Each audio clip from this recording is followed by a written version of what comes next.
Le serpent de mer va enfin sortir de terre. Attendue depuis plus de 20 ans, la fameuse passerelle permettra bientôt de relier la cité internationale au quartier Saint-Clair à Caluire comme un trait d'union entre les deux rives.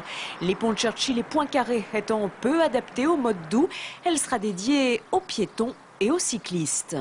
C'est une passerelle de 5 mètres de large, dont à la demande des associations, 2,50 m sont dédiés à la circulation vélo, 2,50 m à la circulation piétonne.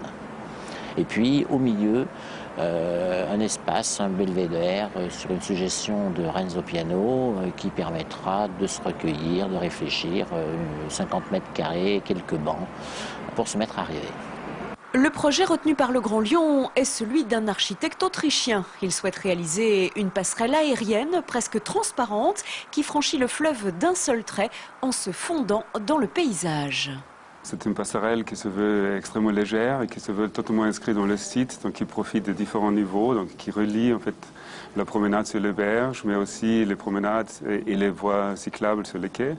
Le platelage sera en bois, donc là aussi on veut qu'il y ait justement la notion piéton et pour les cyclistes, qu'il y a cette légèreté qui est exprimée par rapport à un ouvrage qui est utilisé donc, par des gens, par des promeneurs. Du côté de Saint-Clair, habitants et commerçants attendent beaucoup de cette passerelle. Elle permettra au quartier de sortir de son isolement. Ça va désenclaver le quartier, ça va permettre aux gens de pouvoir aller au parc enfin à pied et pas être obligé de prendre une voiture, enfin, de donner accès à la cité internationale, ses cinémas, etc.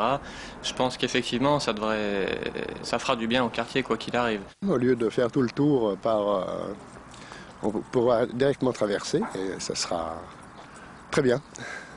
Il faudra tout de même attendre encore un peu pour en profiter. Si tout va bien, la passerelle sera inaugurée en 2012.